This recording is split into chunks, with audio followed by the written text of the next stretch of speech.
Hello, we are Bloobcast. I'm Rob. I'm Ewan. I'm James. The question is, why are we called Bloobcast?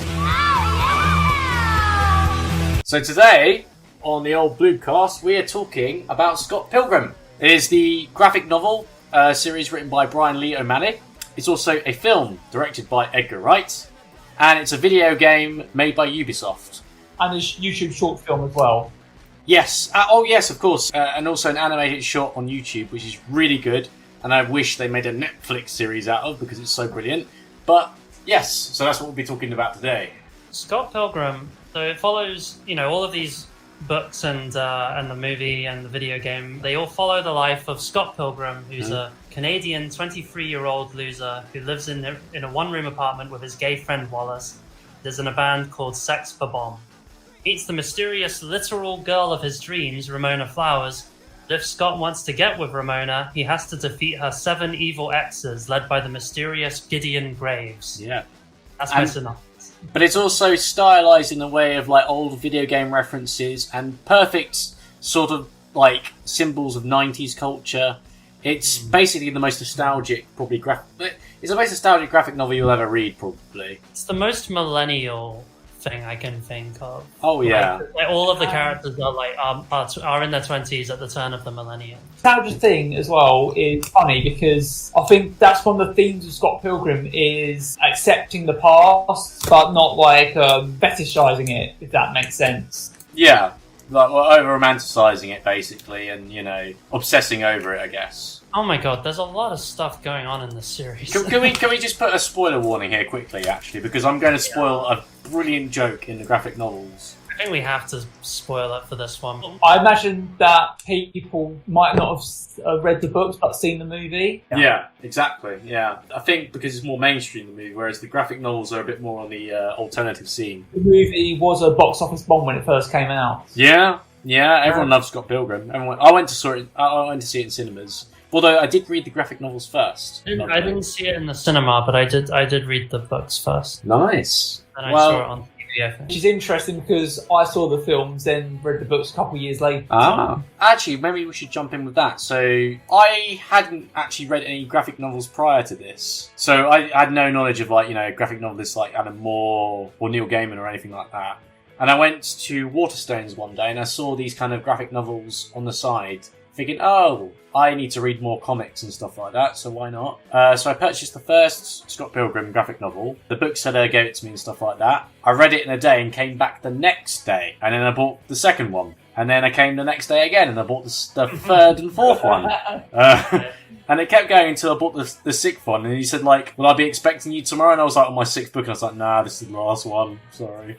But I basically binge read them all in a week.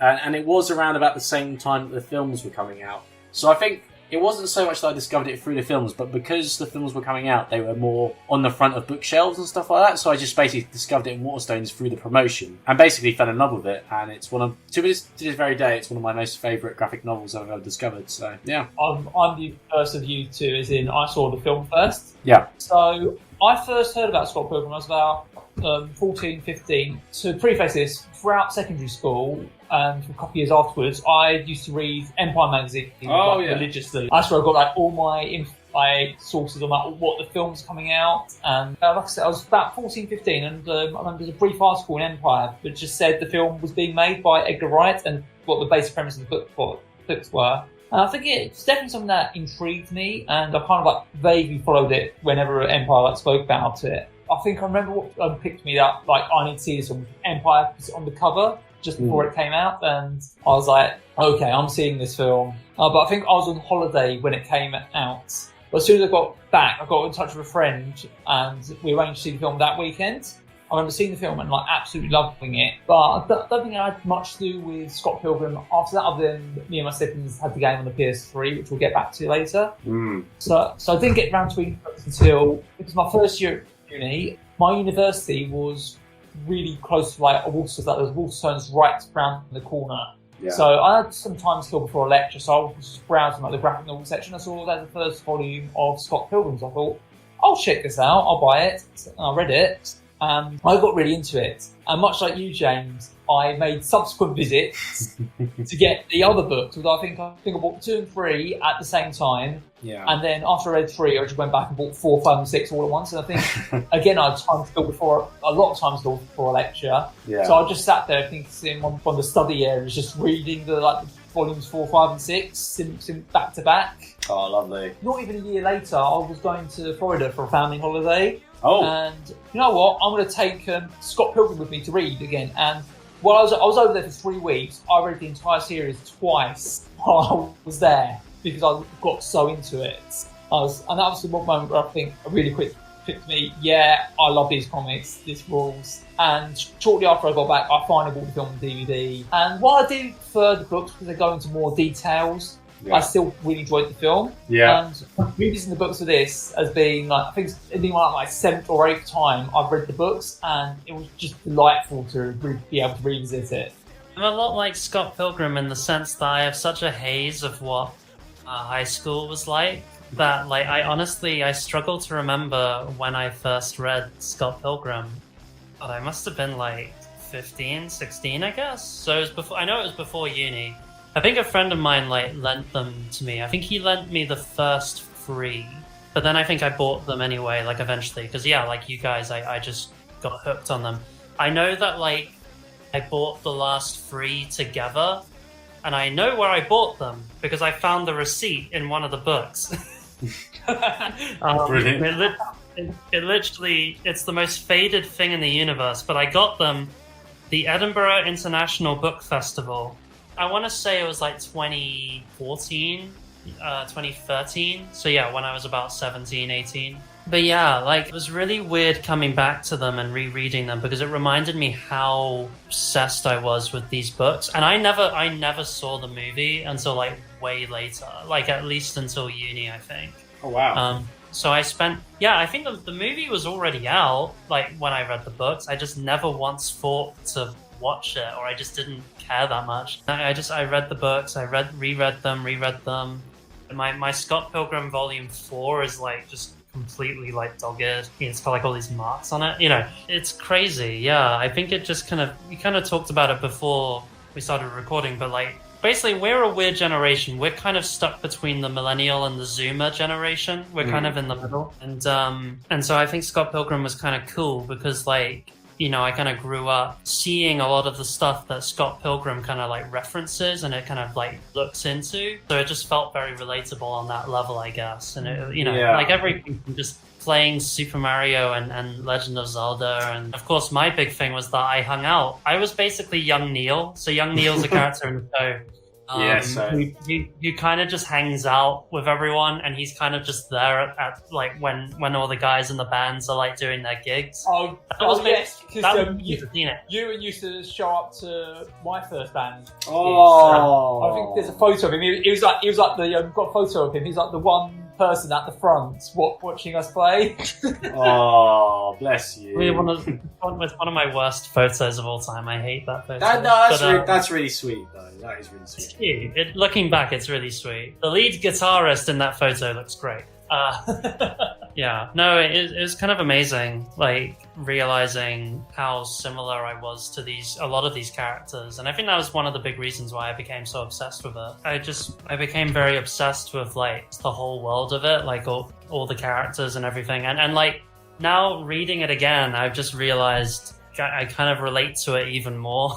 There's because the characters are in their 20s, they're all the same age as we are now, basically, between 23 to 26, 27 kind of thing. But everyone's kind of that age, and everyone's still kind of just cruddy jobs that they don't want, or they're still living in cruddy apartments, or they don't have a job at all. Yeah, exactly. They don't have a job at all. One character, Kim Pine, goes back to live with her parents for a while. It's all just stuff that a lot of us are doing at the moment. That segues perfectly onto one of the first things I want to bring up, which is one of the things I really love about the series is its universe. It's pretty much basically your everyday, mundane world, kind of like the one we're living in. But then suddenly, like, crazy mystic stuff just happens, and then no one questions it. So, perfect example of this is the first volume. So, yeah, the first volume, mostly pretty normal, other than the whole Ramona, like, travelling through dreams to deliver packages thing. Then suddenly, at the very end, even though it is we do kind of get hints of it throughout the volume, like, Scott vaguely reading some emails and letters and just saying, oh, I don't care, I'm just going to get rid of this. Dear Mr. Pilgrim, it has come to my attention that we will be fighting soon. My name is Matthew Patel and blah, blah, blah, blah. This is boring. Delete. This guy comes in wanting to fight Scott, and Scott suddenly just starts kicking his ass, and then everyone is just like, doesn't question it, like, yeah, Scott's just like the best fighter in the province, and then suddenly, like, people like just turn to coins when they die, and like no one seems to care. And I'm like, oh my god, these guys are just like, just get on with whatever else they were doing. Yeah, it's like this weird magic / sci-fi world where nobody questions any of like the completely amazing video game logic that seems to happen everywhere. Yeah, it could be because maybe the world is kind of like this weird video gamey world where people just turn into and just respawn at their last save point or whatever. But the thing is, like, the characters just straight up break the fourth wall a couple of times. Like, literally I think it's like during a date with, like, Ramona's just like, oh, it's such a long story in my past. And then, like, Scott's like, well, that could be volume 2, can't it? Yeah, that's one of the things I love about the humour as well, is some of my favourite gags are those full breaking gags where the characters casually mention in the comic book, like say, oh yeah, read the book sometime, or this happened last volume. There's the joke as well, like, because I own the original black and white editions, and also the coloured editions. There is a joke basically talking about Ramona Flowers changing her hair colour, which she does do throughout all of the books and the films and the games. Scott remarks on this saying like, oh, you changed your hair and stuff, and there's a little speech bubble saying like, just as a note, this comic book is in black and white, and so you can't tell this, basically, as a disclaimer. However, there is the coloured edition, so when you read the coloured edition, the same dialogue that's happened already, you've changed your hair, basically. It says, there's little notes saying, this joke was better in black and white. It's just like, oh, it's... You know your hair? I know of it. It's all blue. I was going to say another thing that I really liked. While Scott vs. Steve Wexes is kind of like the main story, it's spread over 6 volumes, and we spend like plenty of time just with the characters just going about their everyday life. And weirdly enough, it's just as engaging as all the like super cool comic book fights. It's like, it's cool to have the characters just like sitting around the campfire or just like hanging out with each other. Oh yeah. So many couches. So many couches and so many student accommodation style places. Weird how, like, even though it was written 20 years ago, there's not much that's changed since then. You know, well, I disagree with that. Kim works in a Blockbuster. Me? Right, Scott Pilgrim, they can actually go outside. There's probably like, yeah, no, you're right. There's probably actually more jobs back then than there are now. Everyone actually got along back then. Maybe in Canada. Favourite things about Tim working Blockbuster is Scott to come in like, hey, can I borrow these movies? And Tim's like, no, you and Stephen are permanently banned. You took like months to return a copy of The Land Before Time 4. And there's like a note saying, Kane's mice took it. Do not ever let him borrow anything again. He is scum. Yeah. Yeah, just a little, and that's the thing, that the books are so full of tiny details like that. Like, if you just look around the various panels, there's always like some in-joke or something going on. It's really cute. I have to say it, Bryan Lee O'Malley, literally, I think he's the only graphic novelist I've read, like, basically where he's just enjoying himself. He's enjoying himself writing and drawing this. It's not even something like, I mean, there is a poignant story to be taken from it. But what stays with me is just the amount of fun he's having while writing it. It's just like these inside jokes and references. It's brilliant, isn't it? It's amazing. That's part of why I think he ended it. He didn't want to get like sick of it. I think one thing he cited was Hergé got really sick of writing Tintin near the end of his life. Thundering typhoons, Tintin. So he thought, I don't want that to happen with me and Scott Pilgrim, so I'm just going to end it after this volume. He's moved on and he's written some pretty good stuff since this. So he's done some good stuff. He's done Seconds, which is, believe it or not, the same characters make a cameo in one of the panels as well. It's in the same sort of style as Scott Pilgrim. But it's its own little self-contained story, and it's just as heartwarming, I think, and it's like kind of thought-provoking as well as Scott Pilgrim. Like everything that's thought-provoking and heartwarming about Scott Pilgrim is transferred into this second story, which is Seconds. Oh. But it's not quite as nerdy. Every book of his references the fact that garlic bread makes you fat, and one character doesn't seem to realise that. Wait, I didn't know that. Happens in Seconds as well. Garlic bread is my favorite food. I could honestly eat it for every meal, or just eat it all the time without even stopping. You get fat. No, why would I get fat? Bread makes you fat. Bread makes you fat? I need to read that again now. I think the design of the pages is done in a way that really helps convey the story. And one of my favourite layouts is in Volume 2 when Scott, Sex, and Envy phones him up. Well, we get like a 2-page spread. Like the background is like completely white. Yeah. In one corner, got Scott on the phone, kind of like shocked facial expression. Then the opposite page, completely blank, are the small speech bubbles saying, "Hey Scott," just kind of like, "Oh shit, Scott was not expecting this person to be on the end of the phone." It's interlaced as well with images of Scott with Envy from when they were together, which is really cool. Like they're mixing his memories of her with this phone call, you know, and it's like him remembering when they were happy together, and now this is the point, like a year later when Envy's ready to move on, but Scott very much is not. He's not ready to move on from this, which is fair enough. She did cheat on him, so. Non-linear storytelling, I think is what it's called. It's like, it's going back and forth. It's done very well, actually. Seeing all the flashback stuff of Scott in school, Volume 2 starts with him having to beat up what we perceive to be evil guy who's kidnapped Kim. We see Scott having to fight him because he's got Kim chained up on the roof of the school. Yeah, that was amazing. That was. But the funny thing is, a lot of this like non-linear storytelling is misremembered. I think we should probably dig into the themes a little bit. First one, Scott is an arsehole. Yeah, well, okay, we'll get that out of the way very quickly. Yeah, and so is a lot of the characters, actually. I mean, Ramona is also an arsehole. I mean, Envy is also, a bit of an arsehole for cheating on him. I think she's awesome, but like she's a total arsehole in plenty of spaces as well. These characters rise above that by the end. I mean, there are some characters that are just straight up evil, like Gideon, but we don't care about him because obviously he's a bad guy. But basically, there are characters that have flaws in this story. They are flawed characters that have made mistakes, they're probably lost and stuff like that. But then they rise above that and they learn the error of their ways and, they become better as a result of it. That's the thing, I think. Scott is complete scum, but we root for him anyway. I don't know, it's something like, he's somewhat kind of likeable in parts of his awfulness. It's kind of like BoJack Horseman. Yeah. We know that they're capable of doing better and we want to see them improve. Yeah. So that's what keeps us engaged. Yeah. And also, like, deep down, I don't think they're intentionally malicious characters either, but they're just people that are pursuing basically more or less the same thing, which is happiness. And, even with Envy Adams. Just normal people for them. Yeah. I think with Scott, at the start, he's dating a 17-year-old. Scott Pilgrim is dating a high schooler. How old are you now, Scott? Like 28? Because it's easier than having, like, an adult relationship, which is very grim, very sketchy. And then Ramona is kind of with Scott for essentially the same reason that Scott's in life, as in she felt neglected by her ex and she kind of wanted something like simple rather than actually confronting his past.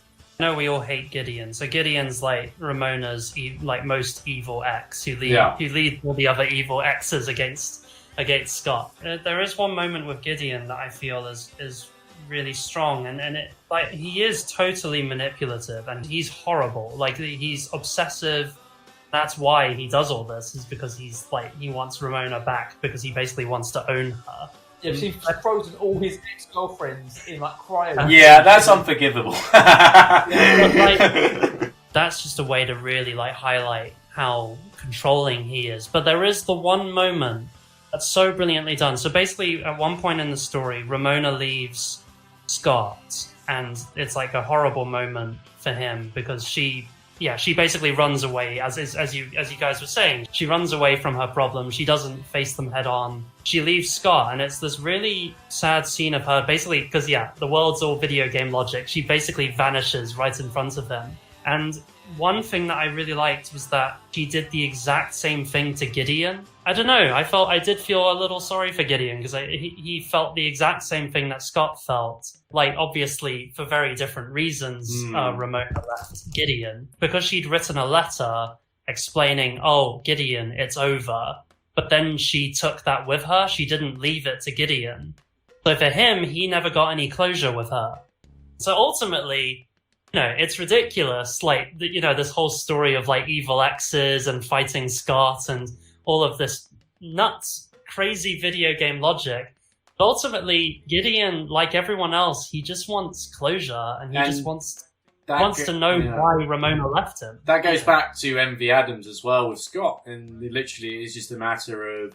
I mean, that's the thing. I think this is a story about redemption and closure, and basically those two things actually. But basically, but like, I was going to say one thing that kind of encapsulates this is character kind of shows up here and there, and he's kind of like a background presence. Is the nigger Scott, who is basically Scott's like he's buried like every shitty thing he's done like deep down, and the nigger Scott is the manifestation of this, and he beats the nigger Scott not by having like a fight with it, but by allowing the nigger Scott to like become one with him, and so he can begin owning his mistakes and righting wrongs and like actually like growing up. Because as he is at 16, as he is at like 23, 24. He refuses to grow up is the problem. It's why he's dating our high school. But that goes back to the theme like that we were talking about, like, accepting the past, closure and stuff like that. It's really what Scott has. He hasn't got closure. He hasn't got closure from MV Adams and his experiences with her. And no, MV Adams is not a bad person, obviously, but she's flawed, and because of that,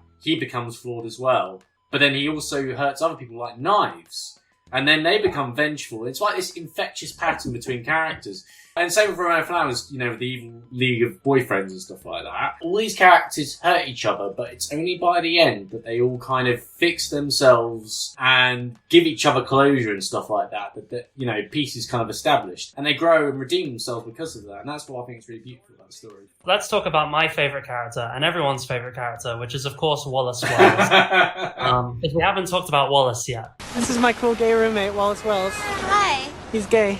Wallace is great. Wallace is Scott's gay roommate who lets Scott live in his apartment. Because let's be real, it's Wallace's apartment and Scott is just crashing there. In the first volume, we see Scott's up in the apartment and there's like kind of like a speech bubble showing who owns what, and like pretty much everything is Wallace's TV, Wallace's video games, Wallace's bed. And then there's like Scott's coat.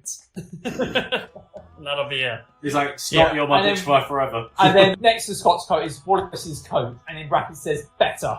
But Wallace is cool. He's kind of Scott's best friend. He's his wingman in a lot of cases. He's witty. But he knows when Scott's being a piece of shit. Yes. And start volume 2, because Scott hasn't broken up with Knives by the time he's going after Ramona. Wallace is just like, okay, you need to break up with Knives, or I am going to tell Ramona about this. Yeah. Scott is given a perfect moment to break up with Knives, and he chokes, and he doesn't do it, and he ends up cheating on both Ramona and Knives at the same time by two-timing them. It's really shitty behavior. Wallace is great. He just tells him, I'm going to give you this ultimatum. It might live in infamy. Is there like one bit like where like Scott comes back really late? He goes like, "Your mum and I were very worried about you." He's basically like just, he's like his little carer.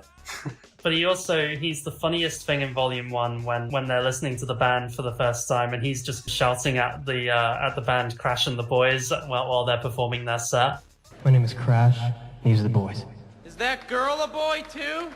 Yes. She just flips in the middle finger. The band gets so sick of it. This song is dedicated to the guy in the band who keeps shouting stuff at us. It's called "We Hate You, Please Die." Sweet.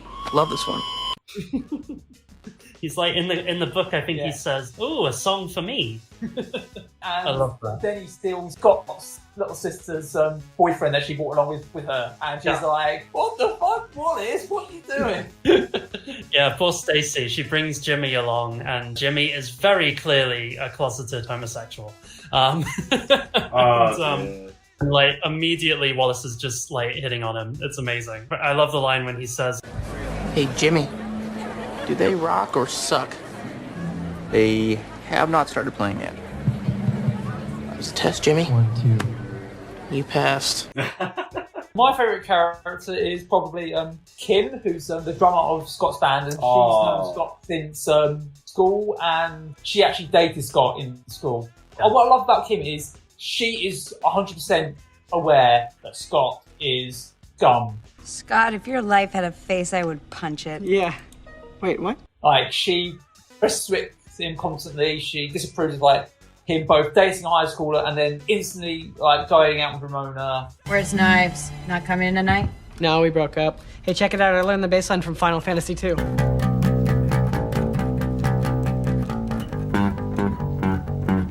Scott, you are the salt of the earth. Oh, thanks. I meant scum of the earth. But she still sticks with him. She still can't, much like us, the readers, she wants him to do better, and she hopes for him to do better. And she's like a big part of his redemption, as she kind of like spelled out to him. Our relationship was not great. You just left me, and I had to find out through our best friends that you were moving away. Yeah, he had 2 girls in his life at school. He had Lisa Miller, he had Kim Pine, and it's made very apparent that he confuses the 2 of them in his memories because, Scott is a piece of shit. And so like one of the big things is that he told Lisa that he was moving away, but he didn't tell his girlfriend, Kim, that he was moving away. Yeah, and going back to what Rob mentioned about the little poor sod that got like beaten up by Scott, he kind of justifies it in his mind as like this big guy that's floating. He was evil. He's like a Dragon Ball Z villain, but no, he was like this poor little guy that like talked to Kim for like 5 minutes or something like that and beat the shit out of him. Yeah, Scott, bully. That's the thing. I love that Envy Adams mentions a few times, like when Scott's like, "Oh my god, you broke my heart. Like you made me miserable, and you cheated on me." And Envy's just like, "Oh please," as if you're like innocent in all this. And Scott is just completely bemused by that. He goes, "What?" He can't understand that. Because Gideon's the same with Ramona. He's got similar memories of Ramona, but he doesn't realise that he was neglecting Ramona, which is why Ramona like left him without a word. He only cared about her when she left. Was the moment, like this is the thing. This series is amazing. There's so much going on with the different relationships. I actually really love Lisa Miller. She comes back into Scott's life. She doesn't care that he's dating Ramona. Like she always had a crush on him at school. She tries to like finally get with him years later, but of course it's not going to work because he's seeing Ramona now, and it's just it's really sad. One of my favourite volumes are Volume 3 and Volume 4. Volume 4 might be my favourite, just edge it out, just because it's the one where Scott finally starts getting his shit together. I think Ramona gets mad at him because she thinks him and Lisa are having an affair, which is kind of hypocritical considering Ramona has like cheated on multiple guys, including dating twins at the same time.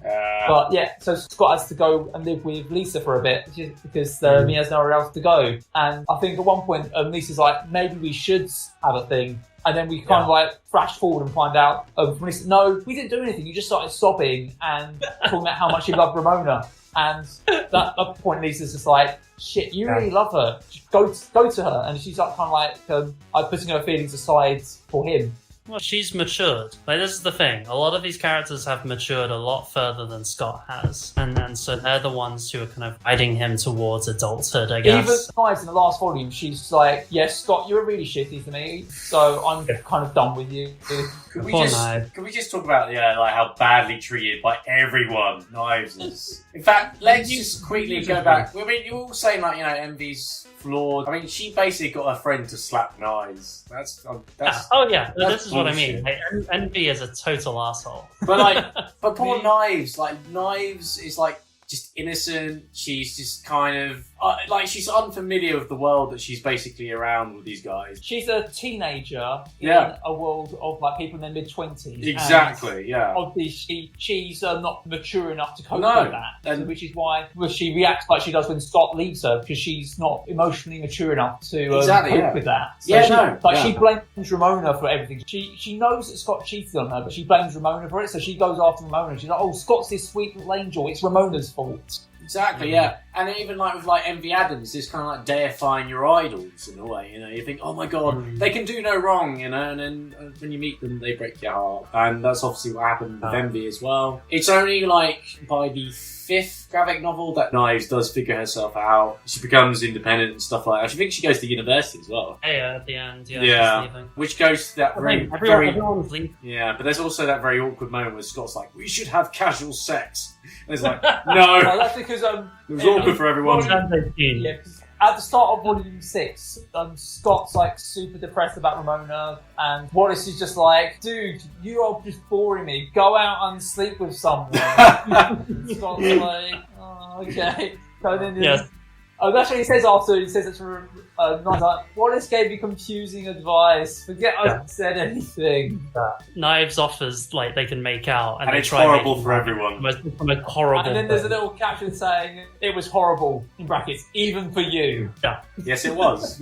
I love the fact that Scott tries that same thing with Envy as well. They meet up in a coffee shop, and he's like, "Do you want to have casual sex?" Like Envy is just a million years above his level at this point. Like it's just kind of pathetic. It's great. Then he tries kissing Kim, and she's just like, Scott, what are you doing? And he's like, oh, we were sweethearts in high school. We only broke up because I had to move away. There's still a point where Scott's completely oblivious to how he's treated people. We talk about emotional maturity, but Scott himself develops it quite late, and I think it's all due to the fact that he keeps pushing the past away. And as we mentioned with Nega Scott, it's only when he defeats him that he kind of comes to terms with his maturity and becomes a better person. You know? Yeah, or he tries to, Yeah, because as soon as he realises what he's saying, it's like, I'm terrible, I don't deserve to get Ramona back. And then Kim, being as great as she is, she's like, this is why you have to go back and try and earn her back. Yeah. Kim, as I mentioned before, is like the only character that probably has a life, well, not like a life together, but her mentality together, and is not, He doesn't though, because she still has to like leave and live with her parents for a bit. Like she doesn't have her shit together. Like no, she doesn't. But she's not. At one point, Scott says, "You're so like uncomplicated," and she just bursts out laughing at him because she's like, "Really? Like you don't know anything about me, Scott?" Yeah, like, but she's also not the one that's assembling like a mass of evil exes coming after her or anything like that. I don't know. That's the thing about the exes is Gideon gets like so mad about Ramona leaving. He puts up like an ad on Craigslist saying, if you've dated this girl, come and contact me, we can take her down. Unexpectedly, her actual ex-boyfriend, dating all the way back from like high school, are responding to the ads, and Gideon's like, I'm doing this. Yeah, it's like kind of like, come on guys, get over it. Not even high school. Like Matthew Patel was from like grade school when they were maybe 8 or something. And they made out once. They made out once. Made out once. Yeah. Yeah. Like what? Matthew Patel's great. I love Matthew Patel. Pirates are in this year. What's up with his outfit? Yeah. Is he a pirate? Are you a pirate? Pirates are in this year? Oh, it's brilliant that. With his hipster chicks. Although, my favourite ex is probably Todd, because he's kind of like an evil mirror of Scott. Volume 3's another reason that's my favourite is because it's the one where Envy's back. So he has to face up with that. And Todd is a more evil, more successful at the top. So he plays bass in a successful band, and he's dating the ex that Scott couldn't hold on to, and he's also one of Ramona's exes, so he has to fight him, of course. Isn't he the psychic vegan as well? The psychic vegan, yes. Oh yeah, that's brilliant, that. Being vegan just makes you better than most people. Well, James, what's your favourite thing related to Todd and the vegans? First of all, it's the first time I actually discovered what a vegan was. And this is literally, I hate to say this, but I actually discovered veganism through Scott Pilgrim. So there's that. But also, it's just the fact that, like, there's the vegan police. It's the vegan police. Yes. Freeze! Vegan police! Vegan police! So it's the fact that, like, there's these... In the film and the video games and the graphic novels, it's the only thing that's done right every time. It's just like these two guys saying, like... 12:27 a.m. on February 1st. You knowingly ingested gelato. Gelato isn't vegan. It's milk and eggs, bitch. Or chicken's not a vegetable at one point. Chicken isn't vegan? Yeah, exactly. Chicken isn't vegan. You're under arrest for veganity violation. And they have, like, these invisible guns, like, they point their fingers out, like pistols, and project, like, psychic power, and then they just suck away all the psychic powers from Todd. No vegan diet, no vegan powers! And what veganism causes... about that is, earlier in the book, we see him having, like, a gelato or something, and Envy assumes it's like a fruit thing, and he's talking to the drummer of their band, who he's cheating on, because he's cheating on Envy with her. Yeah, he's cheating on like everyone. Like, I can break the rules every once in a while. I'm a rock star. Then it comes back to bite him in the arse during the fight with Scott. He's just like, vegan please, and then those zapping powers, and Scott headbutts him and he bursts into loads of coins. If I was to ever have a spin-off of Scott Pilgrim, I just want one of the vegan police, to be honest. Just them not having like weird like psychic adventures and, you know, just doing all crazy stuff. Looking out for like this meat eater or whatever. It's like, we gotta find him. We're on the case. Oh, so something like you know the show Cops, something like that. Yeah, yeah, like a buddy kind of like cop comedy or something. Just those two vegan police. That'd be brilliant. Wait, actually, that reminds me, Rob. Because you don't eat a lot of meat yourself, does that mean you're partially psychic? Well, I don't eat any meat. I'm a vegetarian. Yeah, but I'm competent at Mortal Kombat, so that might have something to do. All right, fair enough. Fair enough. You see, like Todd would tell you, you're not fully vegan, Rob. So you don't have the psychic powers that you would get from veganism. Anyone can be vegan. Ovo-lacto-vegetarian, maybe. But he's still good at Mortal Kombat, so it must have done something for him. And only the most powerful can achieve true veganism. Yeah, because in the film he's like, I don't eat anything with a face. I partake not in the meat, nor the breast milk, nor the ovum of any creature with a face. Every fight scene, well, most of the story, I just want to say this quickly, I always have the Street Fighter 2 Isle theme playing in my head every single time. Oh, wow. I'm a really big fan of that song, and I have that song in my head throughout all of Scott Pilgrim. It's very appropriate. And play it while you're reading, honestly. It's amazing. Do we want to jump ahead to the films very quickly?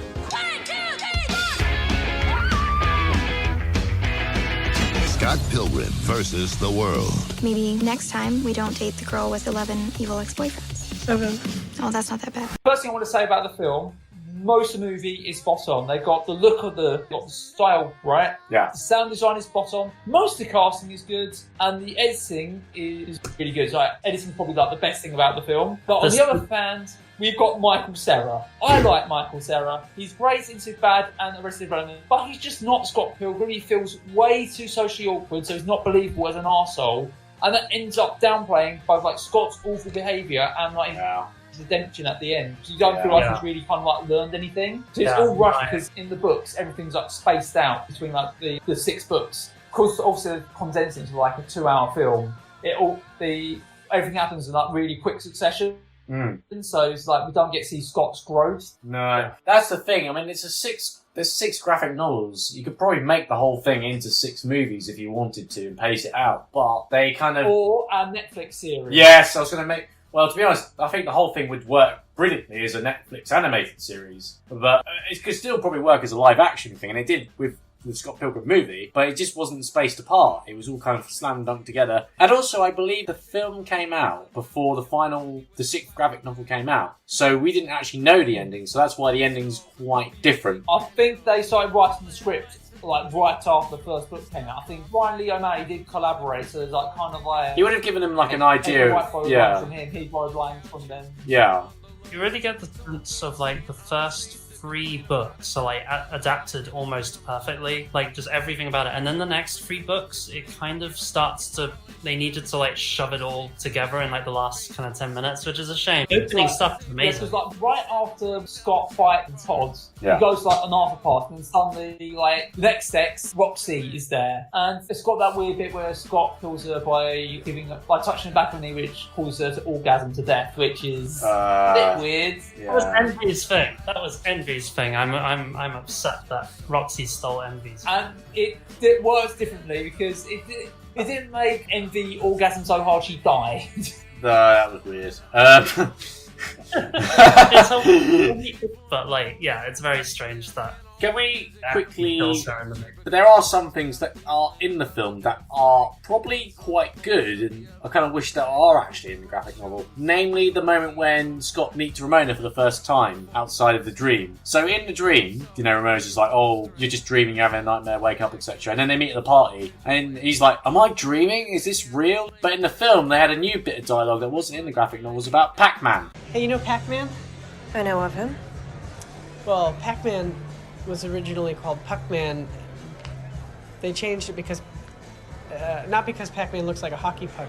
Paku means flap your mouth, and that they were worried people would scratch out the P, turn it into an F, like.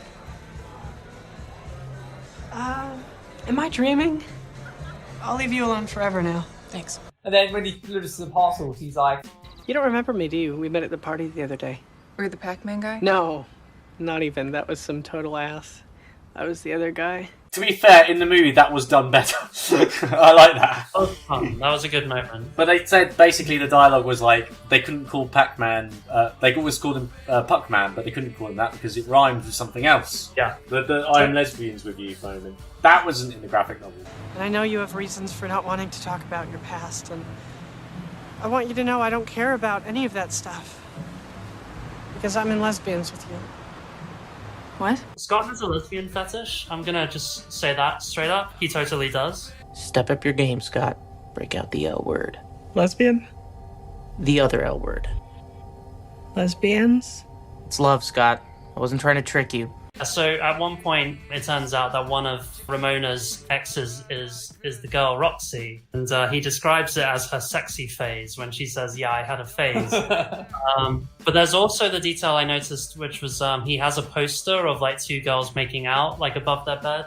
So just stuff like that, and I'm like, okay, yeah, Scott has issues on this thing. It's good. I think it's a good character note in the sense that he is a total asshole. There's a moment in the third graphic. I know we're going back to the graphic novels, but there's a bit where like Scott actually asks Ramona, like, "Have you ever kissed a girl before?" And she goes, "Yes." And all of a sudden, like, it just cuts to him going shivering with delight, and then she's just like, "You're such a dork." It's like, what?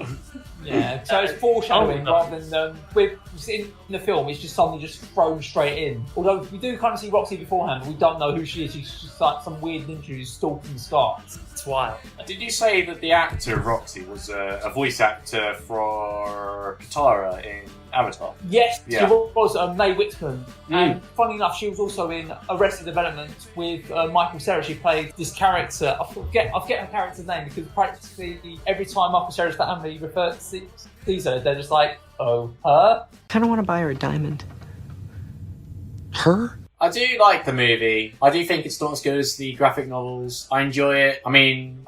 Yeah, I felt like I really disliked as Rob mentioned, I really disliked the brushing over of Scott being an asshole. They really paint him as a nice guy, which just drives me up the wall. Because he's not. He isn't a nice guy. That's the point.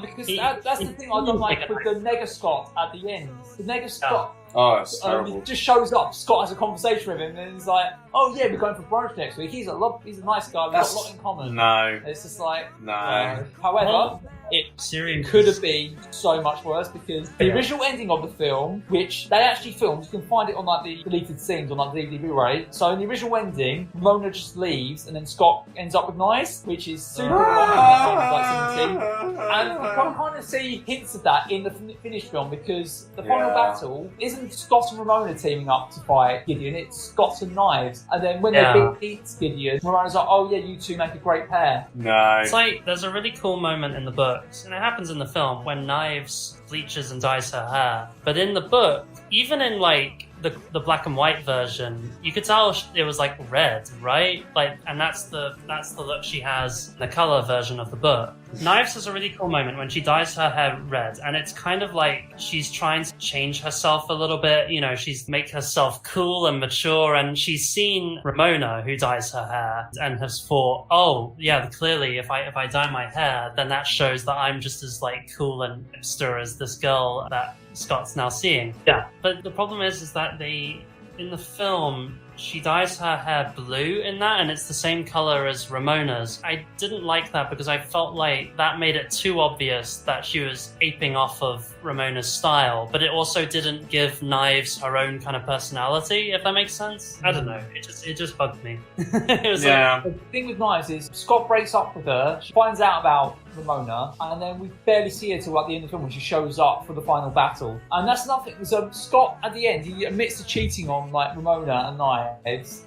And they're just like, "Yeah, that's cool." And so Scott faces up no repercussions. Yeah, that's weird. That was all kind of rushed. Ramona basically leaves because them. in the book, she's like she acts like Scott's like the worst person ever. She goes off and watches X-Files. But it's the moment when she realizes that Scott isn't the nice guy that he kind of paints himself as, which is why it drove me nuts that the film paints him as the nice guy, because he's not. That, like, the whole point of him cheating on them both is to show that deep down he can be a really shitty person. Yeah. Especially for women. No, and it was just like, ugh. How can the film not understand that? One thing I do think the film got spot on is the music, particularly think the music of the various bands. So I think Sex Bomb, I know that the idea is that they're a bit of a shit band. Their songs are really good, and they sound exactly like you'd imagine Sex Bomb sounding. Same with was it The Clash at Demon Head. I love that song. It's such a band. I literally listen to that sometimes. Hello again, friend of a friend. I knew you were.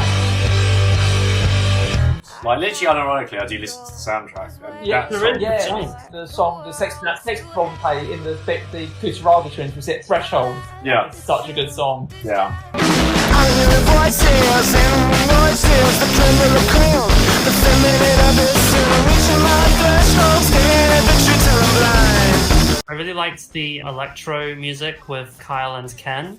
Also, I only just realized recently their names, Kyle and Ken, Kaioken from Dragon Ball Z. Kaioken! Oh, I just didn't know if you want to quickly just talk about Scott versus the animation, as Rob mentioned earlier on. This is actually in promotion of the Edgar Wright film, and it's a 5-minute short, and it is verbatim, well, almost verbatim, the segment of Lisa Miller's story in Scott Pilgrim, the graphic novels. What are you in for? I got in a fight. An awesome fight. Did you win? Not really. Well, at least you're honest. Are you new? Yeah. Me too. I'm Lisa. Scott Pilgrim. It's stylized the same. It literally is like that section of the graphic novel, but moving. It has the voice. And they got the cast from the film as well. Yeah. Mae Whitman, who plays Roxy, she voiced Lisa. Yeah. And I think they got the guy who played Gideon to voice the guy that Scott has to fight. So they got the cast back. It looks just brilliant. It's in colour as well. They have all like the retro video game sound effects playing throughout it, including the bubbles that you see in the comics as well. When Lisa shows up, it's that says Lisa Miller, not in the movie. Exactly. Yeah. It's sad because I mean they do mention Lisa Miller in the movie. Apparently Scott dated her in the movie. Apparently, so they completely screw that up again. Julie just mentions that he screwed over Lisa and he brushes it off. The animation is really good, the sound design is very good, and basically what we want is a series like that. Please, Netflix, we're begging you, make a damn series in this style, because it's so good, and you will make a lot of money, you will make a lot of people happy. Please do it. We will start up the Kickstarter for you. Yes. You make this. Yes, please, we will do this. That's really all I've got to say about it. I literally have no qualms with the animation.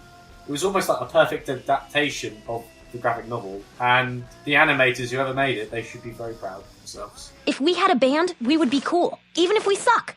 We would transcend our class status or whatever and become automatically cool. Our class status? You know how I'm not a goth and you're not a jock? I'm such a jock. Shall we go on to the video game now? Yes.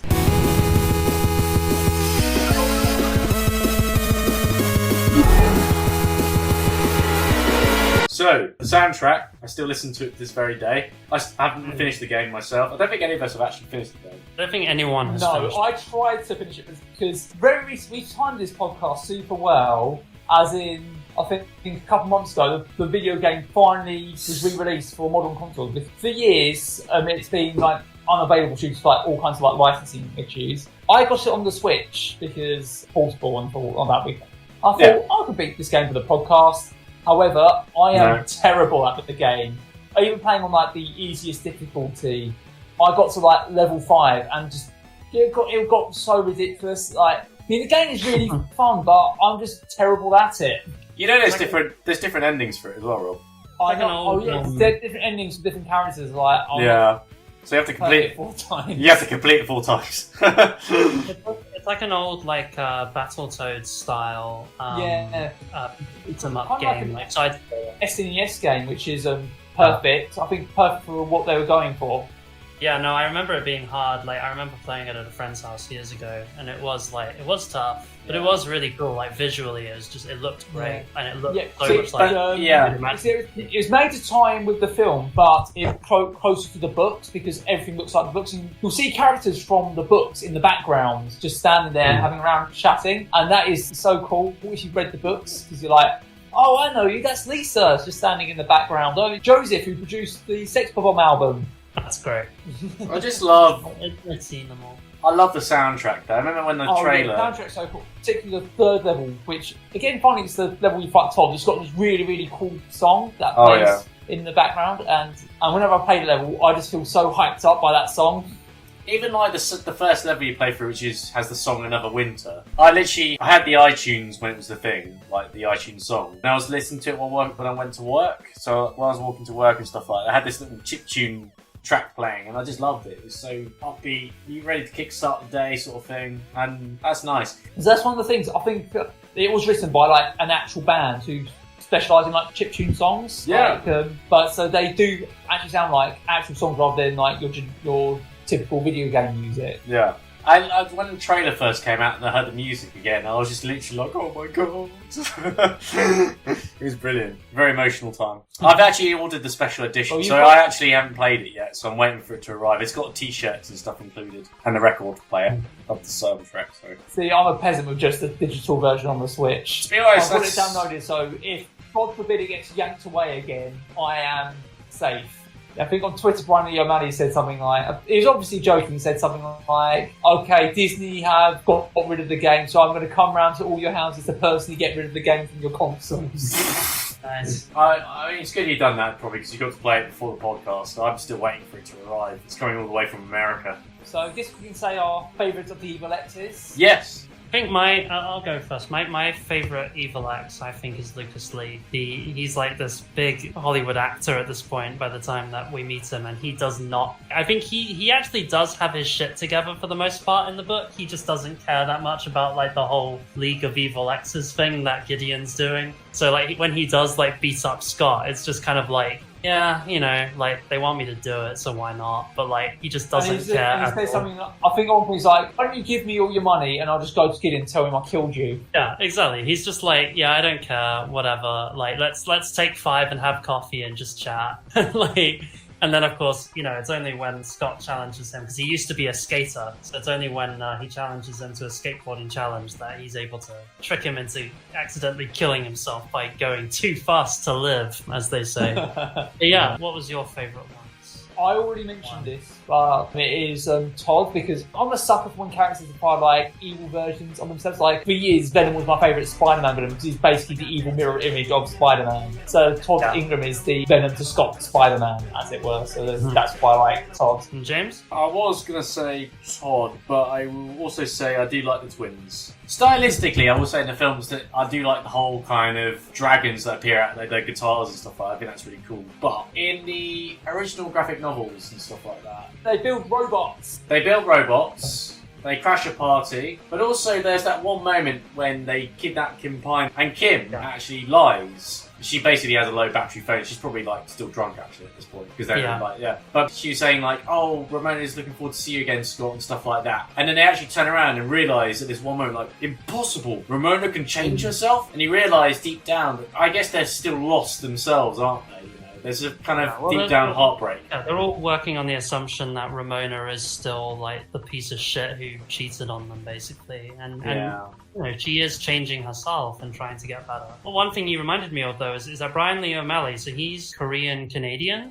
And I was really noticing there's a lot of great little touches of kind of like Asian Canadian culture, which you can see in Kyle and Ken, who are, you know, these Japanese twins who build robots, of course. But then you also have Knives Chow, who's Chinese Canadian. Yeah. There's a really great moment when her dad speaks to her in Chinese, and like you think that he's saying something really profound to her, and then like her friend Summer is like, the word. What did he say? And he's like, I don't know, you're speaking Chinese or something. Yeah, that's one of the things that will cut out of the films. Knives' dad's going on a murderous rampage after Scott. That never happened. That's a shame. There's a lot of great little stuff like that they cut out. They cut out a lot of that kind of Asian Canadian culture, which is a shame. The series also really loves cooking, and they actually give you a recipe at one point. They actually give you the songs as well, like that you can play for yourself with the chords. It's really cute. It's a really great book series. The movie's pretty fun. Read the books, game definitely. is hard. Check it out, everyone. It's a good series. We recommend it. I've read the book series about at least 7 or 8 times. Same, yeah. Since I first read them just over 8 years ago, I think. So I've read it the equivalent of once a year since I first read them. So if that's not a reason to check them out, then I don't know how else I could convince you. If you want to understand millennials, this is a pretty good place to look. Captures their world pretty perfectly. Or another way you can understand millennials is to listen to more episodes of our podcast. Yeah, go for it. Please do. We cover all of that.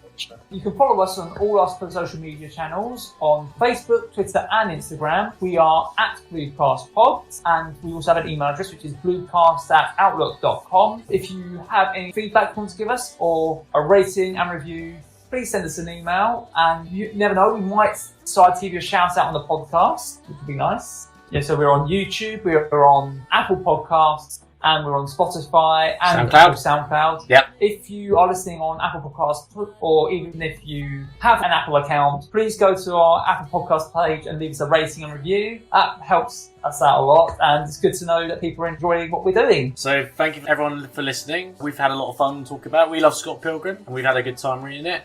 Ewan, can you tell us what we're going to be discussing next time? So next time, we are listening to that other great bastion of pop culture, Simpsons, Season 5.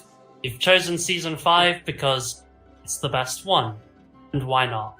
It's like the peak of Simpsons, and we can't do a whole episode talking about every season of The Simpsons because A, there's so much to cover, and B, we don't spend half the episode trashing modern Simpsons. Exactly. So we're going to talk about one of the best seasons, and it'll be really fun to rewatch it all, and I'm looking forward to it. I've already started rewatching it, and I'm having a great time. Hey. So thank you for tuning in. The Bloobcast bids you farewell. Take care. Bye. Bye. Bread makes you fat?